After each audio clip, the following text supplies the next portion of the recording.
Hi everybody, welcome to this webinar. I'm Dr. Sean Newfer, the Director of Educational Technology over at TCS Education System, and we welcome you to this session, getting started with Studio in Canvas.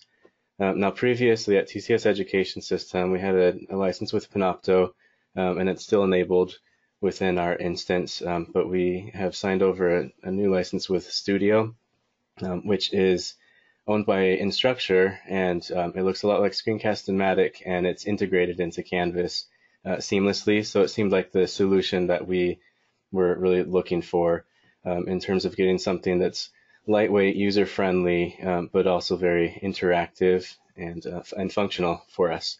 And so we're excited to get started with it. And so this session will be exploring the functionality features, some of the applications, within the Canvas course.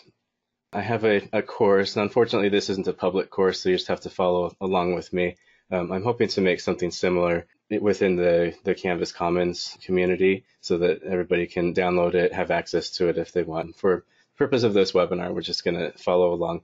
So Studio is a video multimedia platform. You can record or upload videos, you can record a webcam, you can record a screencast, and we'll talk about the difference between those. But let's just go ahead and start exploring, really. So I'm going to go to first the content page. This is a blank page within Canvas. I'm going to record a studio video. Now I have multiple ways to access Studio within Canvas. One is to start editing this page, and I have a Studio button right here. And if you have a lot of LTI integration, then you might see a chevron pointing down. So there would be a drop down, and you might find Studio there. You can also find Studio within the course or global navigation. So if I click on that, if I click on the course navigation for Studio, you're going to find all of the videos, the multimedia content that I have for this course. But there's a hamburger menu right here where I can also upload, or I can access multimedia files that I've created or uploaded for other courses, including all of my uploads that I've ever uploaded or anything that is shared with me. And so I'm still new and tinkering around, so I don't have a lot, but I imagine that this will be more built out as I upload more content. And so that's within the Studio navigation button on the course navigation. You can also click on the global navigation and access that same menu without the course navigation links. And all this functionality is still here. So I can look at what are the videos that I have for all of my courses, and I can view the page for that.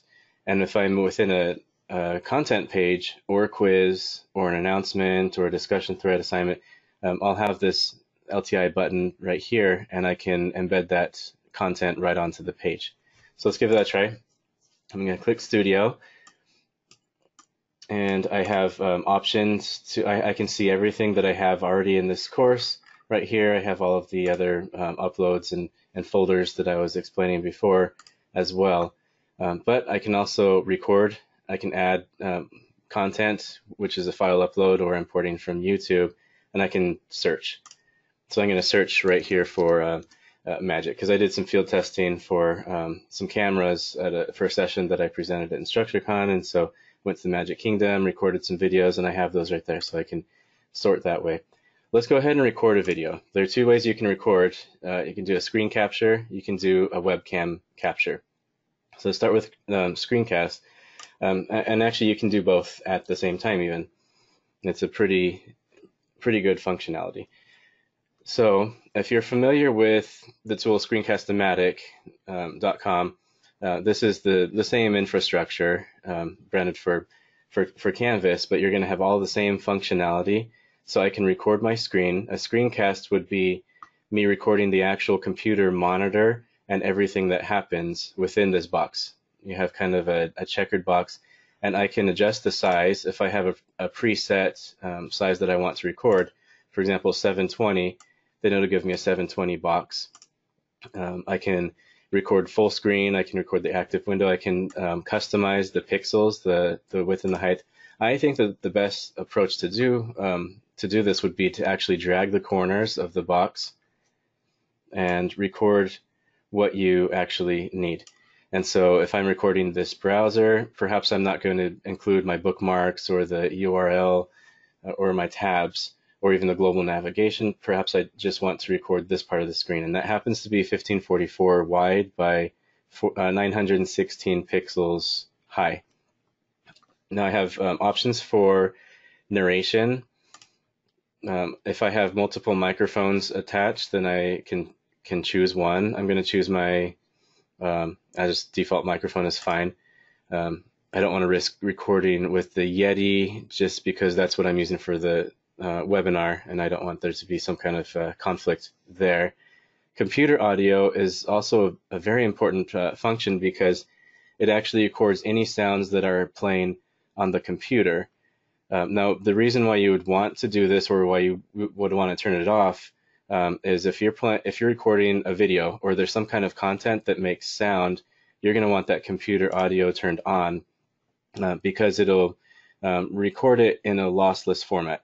In other words, if you were to play it through the computer speakers and then your computer microphone picks up the sound through your computer speakers, it's going to lose a lot of quality. You're not supposed to record things by playing it from a speaker if you have the option to record it from the computer, because then it'll be the original audio content. But if you want the computer to be quiet, if you know that there's going to be some noise and you want to focus really on narration, then you'll have narration on, computer audio off. If you're recording a video where you don't want to pick up any sounds from the microphone, then you'll turn your microphone off, say none, and then turn the computer audio on. And I've done that kind of cheating a couple times when I, in a pinch, I have to record a video that I made and I'm having problems in other areas, and so I just play it on my computer screen, record it, and then capture the computer audio. There are other preferences too. I'm not going to go over these, but you can look at hotspots or hotkeys and things like that. So you can click this series of arrows here in the middle to drag and drop the window, and once I'm set, then I can hit record. So I'm going to go ahead and record. It's going to give me a moment to kind of test things out. That 3, 2, 1 countdown, that's so that you can take a breath, because when somebody plays a video of you, the first thing they hear shouldn't be a big breath in. Okay, now we're going to talk. You should take that breath, hold it a little bit, and wait for half a second, and then start talking.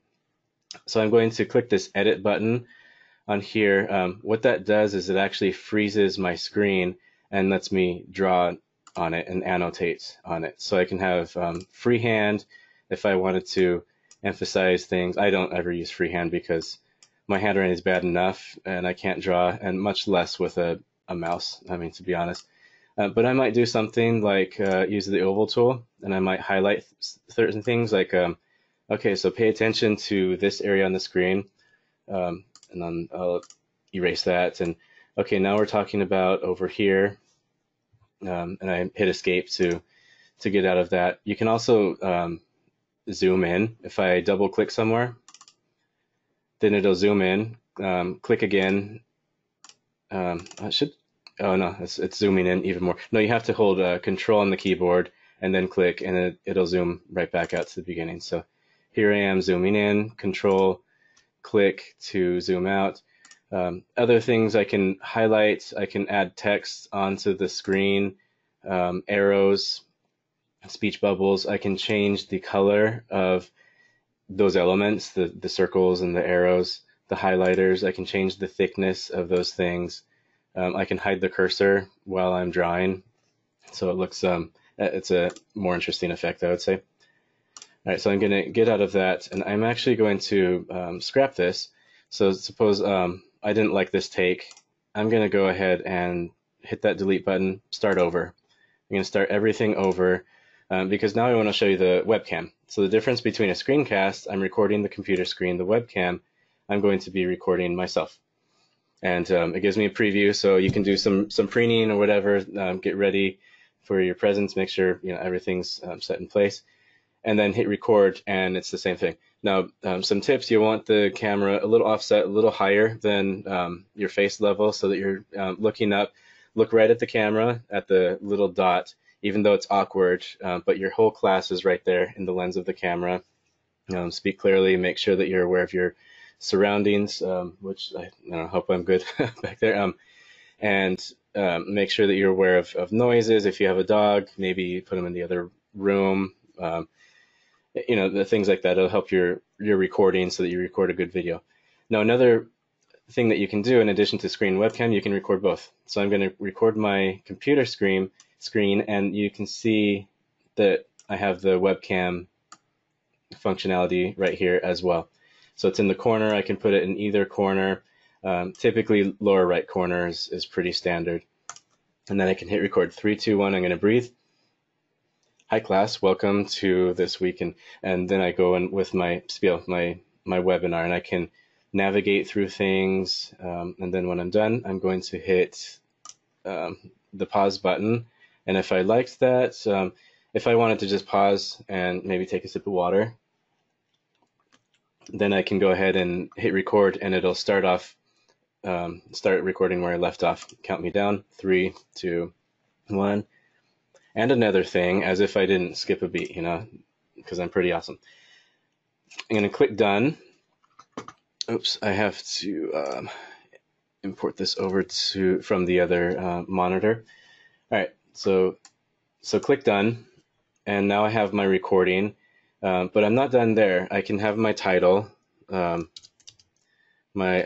recording is what I'll call it, for the webinar.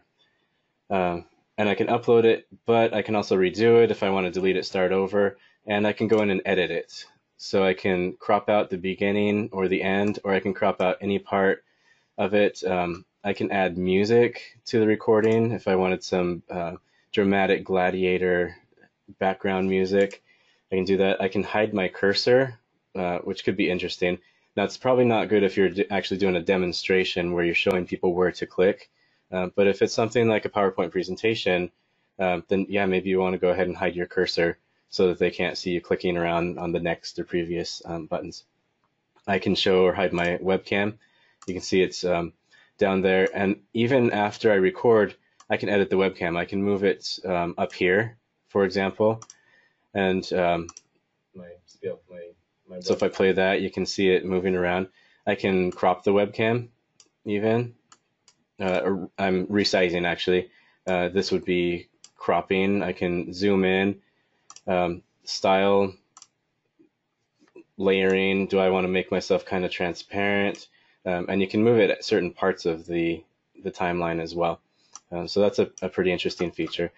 Now, if I click on the timeline, let's see.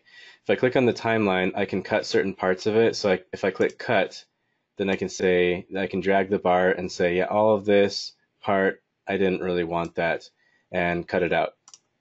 And I don't even know what I cut out. Also, you have a whole series of tools. I'm just scratching the surface right here, but by default, you can cut. Oops, let me get that menu again.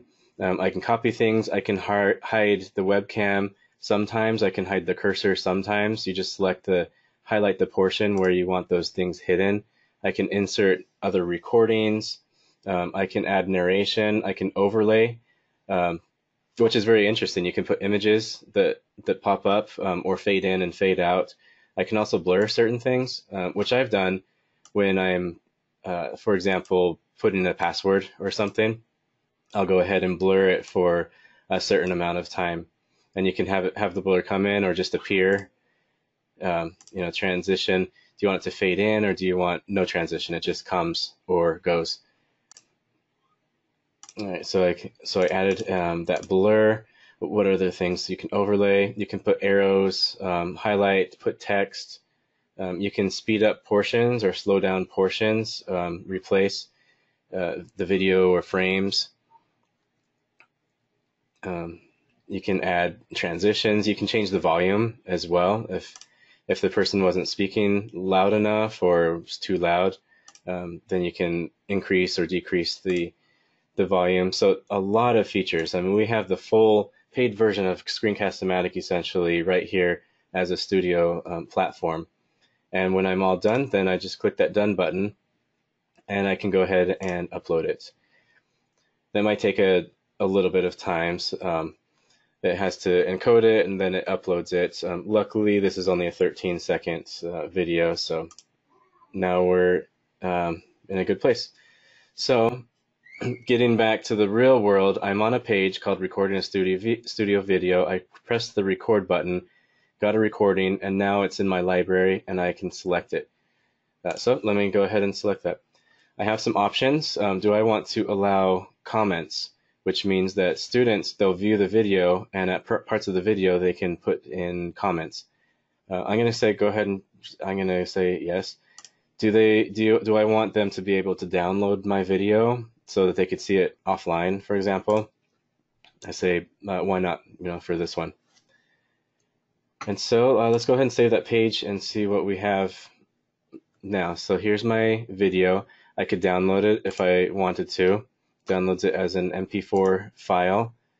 I can play through. Class, welcome to this week. Change the quality if I want. Change the volume. I can manually speed it up or slow it down. There's no captions for this, but maybe I can.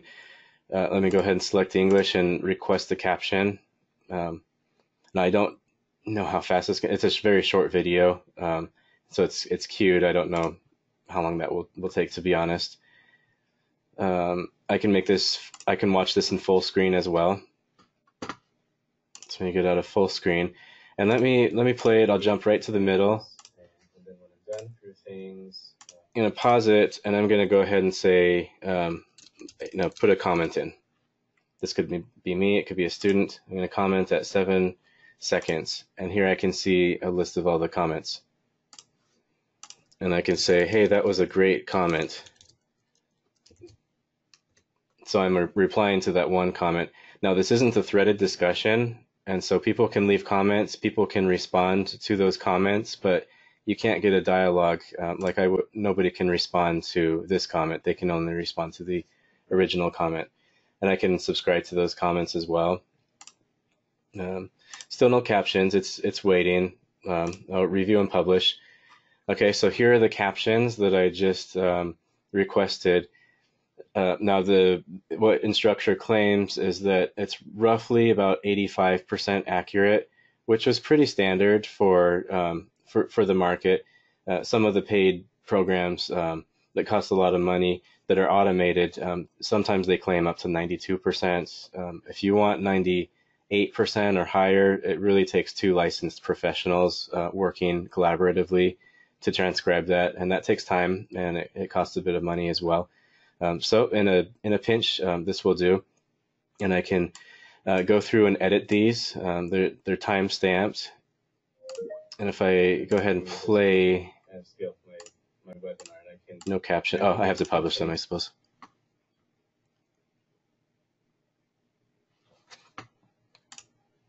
Hi class, welcome to this week and scale my webinar, and I can no captions yet. Let me go ahead and refresh that. We should have captions. English. Hi class, welcome to this week and scale my webinar, and I can navigate through things. Notice that I cut out some of the portion there, so the audio is really choppy, but now you can see the content right there. Just to answer one of the questions that we got on the side, are we replacing Panopto with a classroom capture with Canvas Studio? For those within the TCS education system, my understanding that system-wide Studio is going to be our platform. Departmentally, we might continue licenses for the heavy users, but this will be the standard going here on out for our institution. All right, I'm going to add one more video. I'll go ahead and put some. Let me just get some boilerplate text. There's just some hipster ipsum just to kind of separate the elements. And I'm going to go over to Studio, and instead of recording or selecting one we already have, I'm going to add. And now I could browse my files for videos if I wanted. So here's Jeremiah nodding at us. So if I wanted, I can insert that. Let me not include comments or download options. I'll just embed it. All right, so there's a video, and I'm going to do one more video, which will be an import from YouTube. So YouTube, all you have to do is paste the URL. So I'll go ahead and grab some content from, I don't know, the last webinar that I did. How about that? On the 30th of this month. And it's not going to be something drastic. So I'm going to copy the URL. I'm going to paste the URL and add it. And then I'll select that. I'm going to, yeah, I'll allow comments. Sure. And embed that.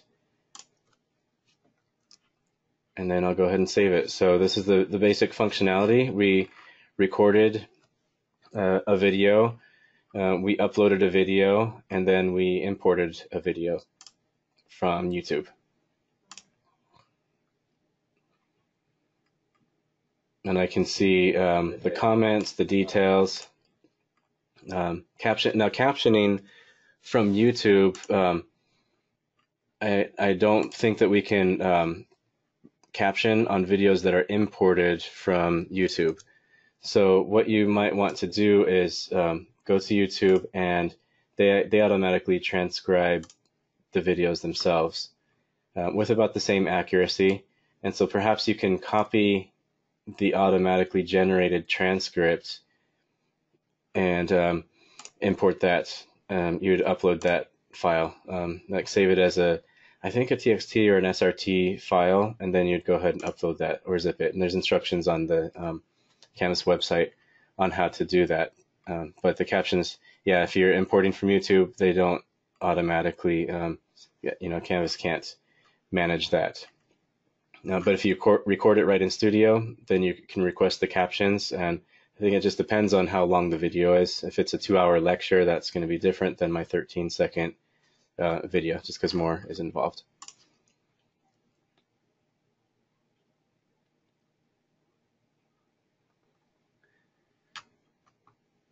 Somebody's asking, do I know how many megabytes or gigabytes it would be for a 5-minute recording with or without captions, closed captions? And I actually don't know the answer to that. I'm assuming that how large the download file would be. I don't know that captioning would really influence captioning is just basically a text file, and it doesn't take up very much space. So it just depends perhaps on the resolution of the video, or probably more than anything, how long the video is. Longer videos are going to take up significantly more, take more bandwidth and larger file sizes.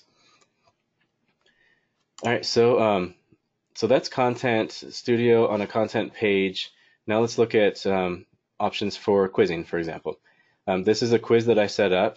The quiz is called Studio Quiz. I have an overview and instructions for the quiz, and then I created an actual quiz from a video.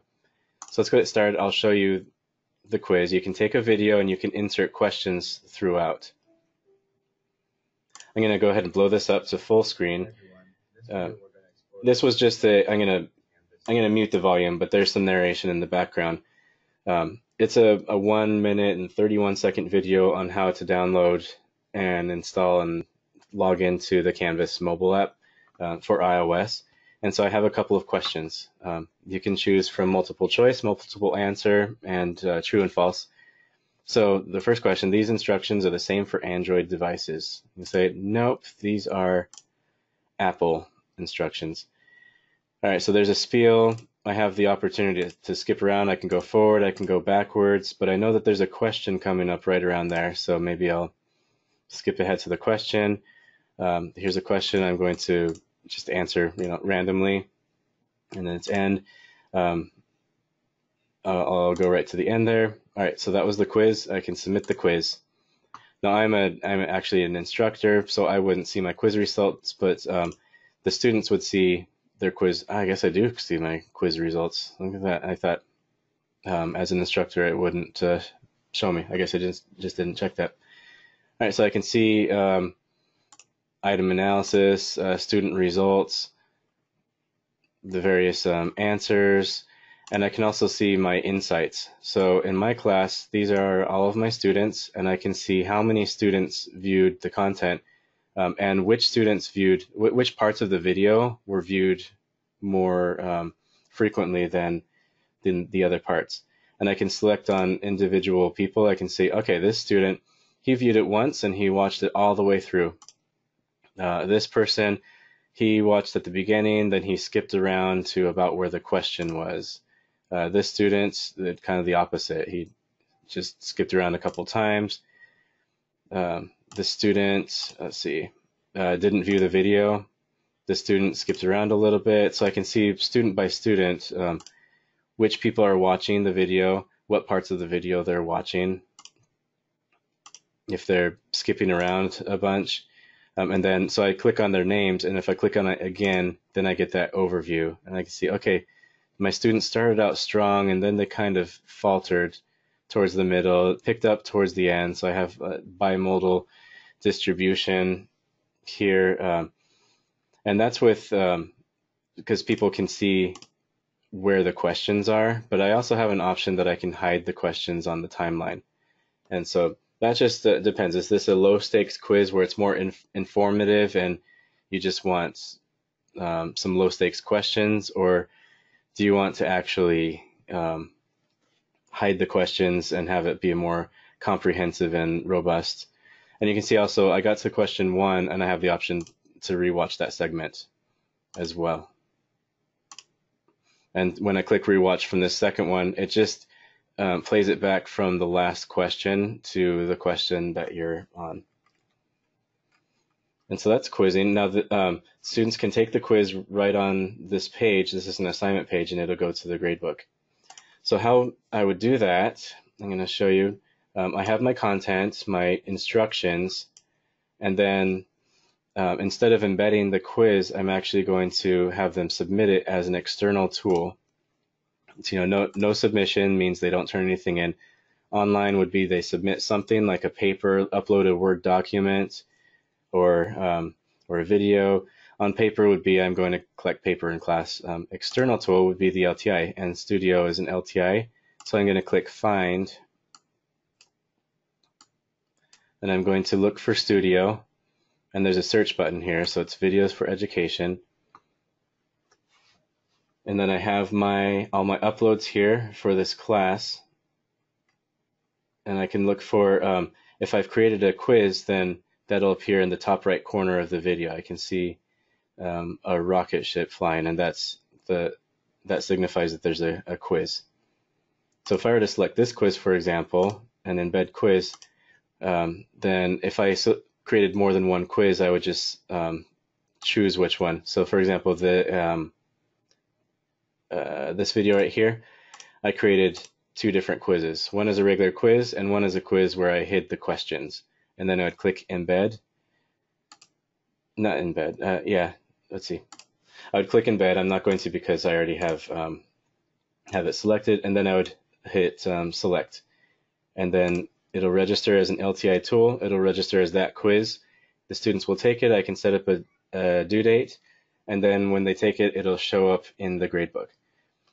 Now, in order to see the analytics, you're going to have to go onto the actual page and view the insights and look student by student. How they get the score is this one was 2 questions, and if I say it's worth 10 points, then it just divides. Okay, so about 5 points per question. If it was 20 points and there's 5 questions, then it just automatically assumes, okay, each question is about 4 points, or exactly 4 points, and then it gives you the total score. And that's how the LTI works. So I'm going to go to the next page. It's the exact same page, except for you'll see the quiz without the questions. The questions are hidden. They're there, but you can see there are no markers.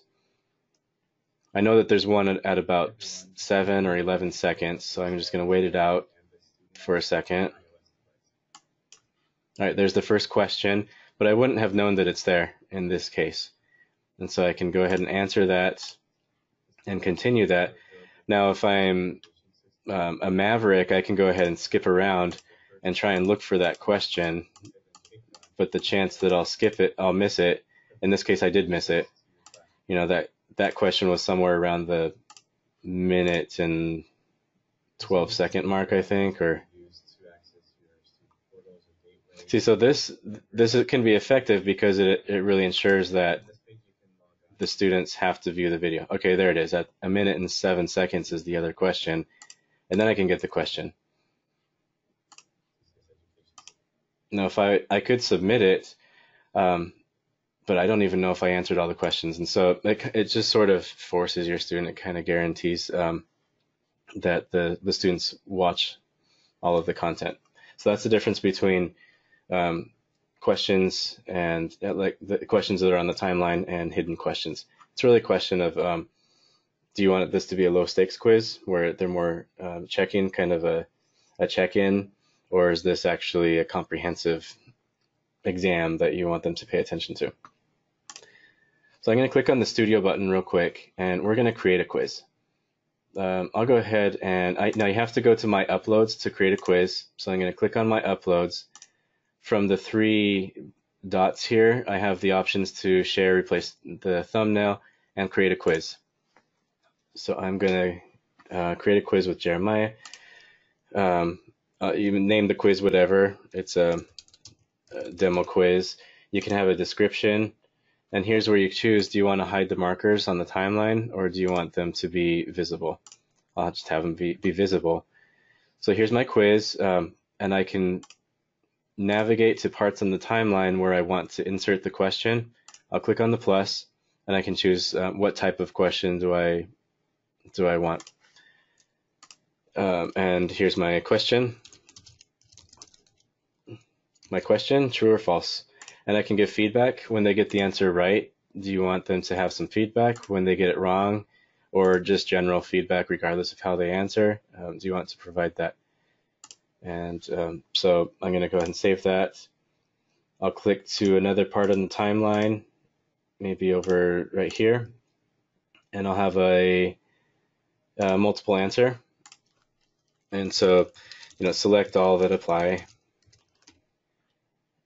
And I can choose however many, A, B, C, and D, and the correct answers are A and D, although I could shuffle the choices if I want, but I could also lock it. Do I always want all of the above to be at the bottom?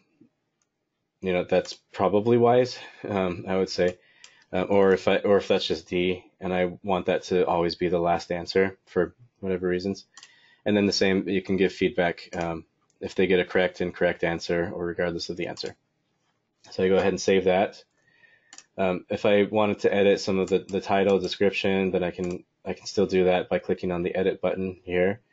Otherwise, I'll click done. And if I were to create an assignment that's a quiz, I will do that. I'll create an assignment. It'll be called maybe demo quiz.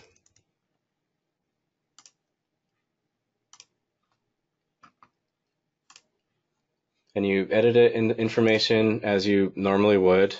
The whatever it is, guidelines, instructions.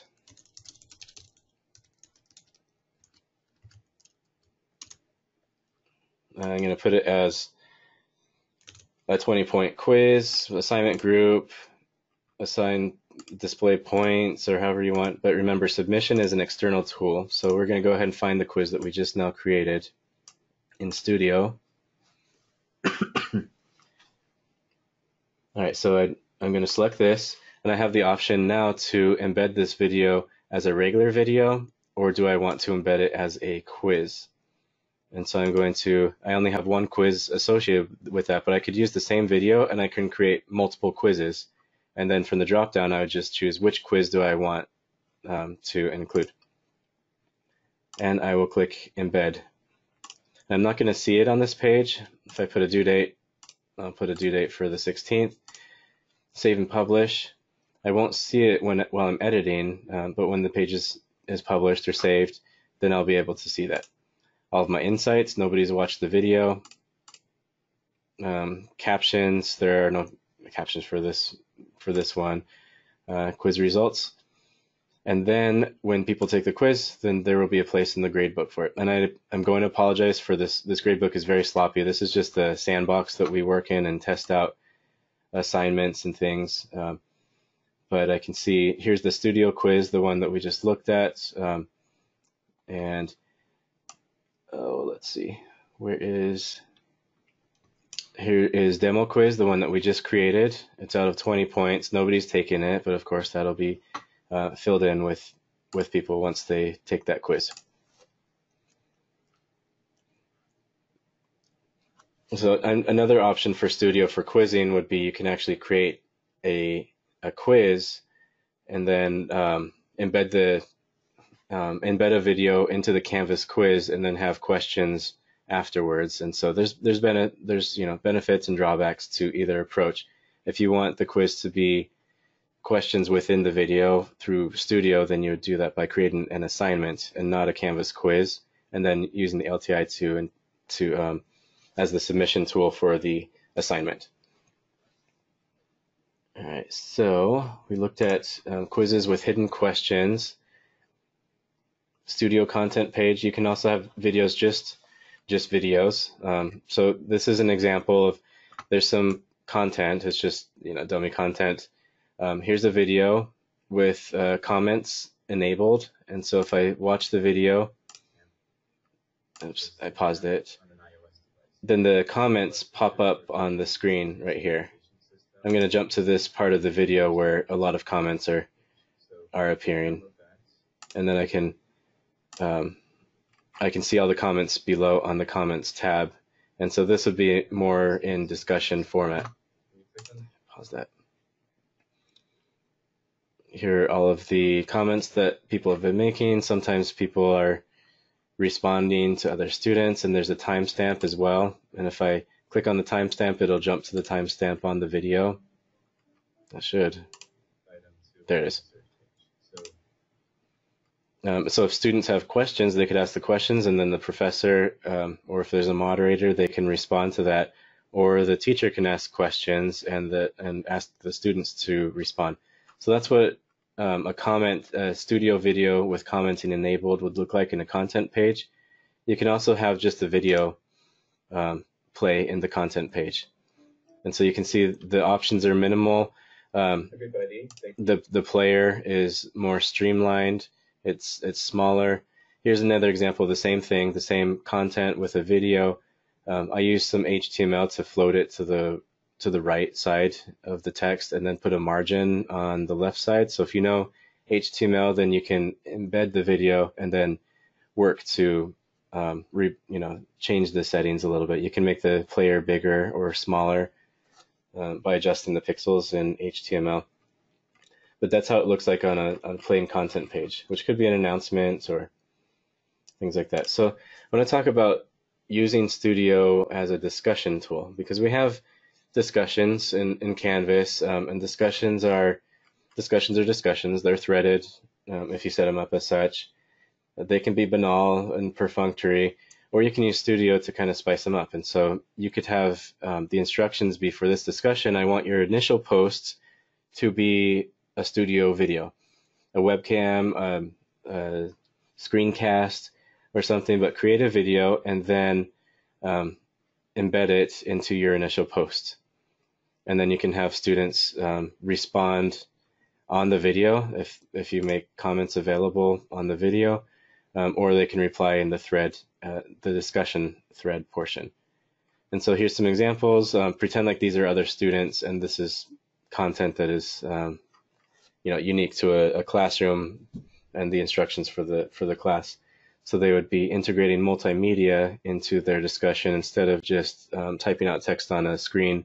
And so people are just reading text and responding to text. So you can make it more interactive. So that's an option. Encourage students to incorporate multimedia into their actual discussion posts.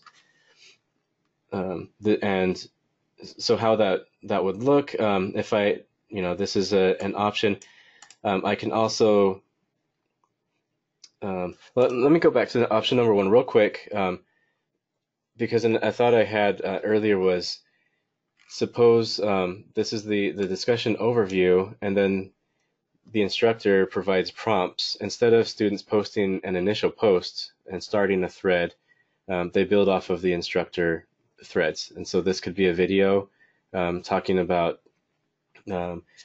if it's teaching instructional design, this could be a video about ADDIE, and this, watch this video and then discuss about ADDIE. This could be about SAMR, and this could be about another instructional design concept. And so the teacher would be starting the prompts and starting the threads, and then the students respond to that.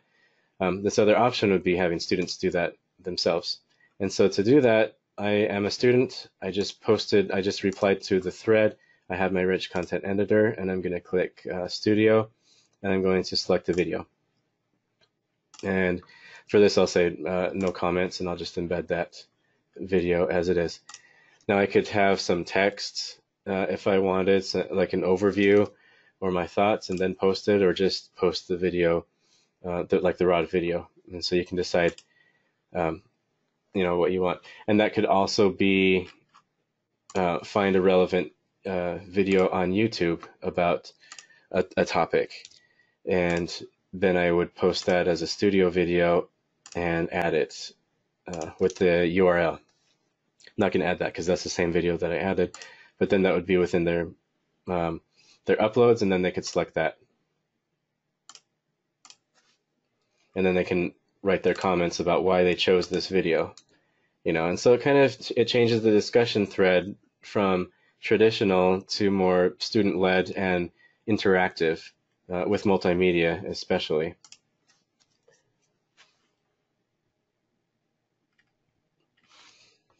So another option for discussion tools is you can have your overview. The instructions could be such that watch the video below, and then as a teacher, I'm going to put in some questions, or I'm going to put in some comments. And then, so the student discussion post would be to respond to those questions or those, prompts or whatever. Now, if this isn't an assignment and integrated with an LTI tool as the submission method, it's not going to appear in the gradebook if I have, because essentially putting the questions in is a quiz. It's a studio quiz, but it would just be unassessed, and it would be for the purpose of guiding the instruction, guiding the discussion. So watch the video, and I'm going to put in 3 talking points during the video, and for that probably I would disable commenting.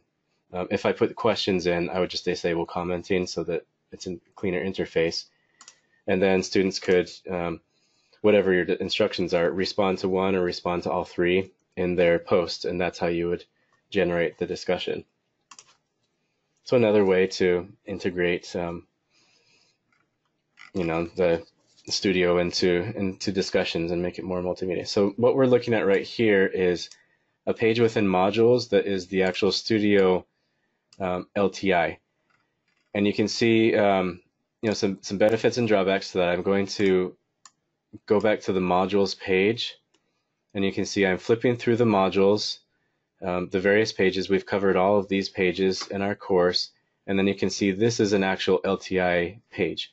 And so what I do to get that is instead of having an assignment or a content page, a discussion, I'm going to choose external tool, and then I'll choose studio, and I can choose any one of my videos. And same interface that we've been seeing. I can record something, I can add something, I can see all of my uploads, I can see stuff from different classes, for example, and then I can go ahead and choose the content right here. And that makes the page streamlined, and that it's clean, it's the element, and that's all it is. The drawback would be, I prefer personally content pages, because perhaps I want to style this a little bit. I want to put some text before or after. If you have a page that's just an LTI page, then that's all it is.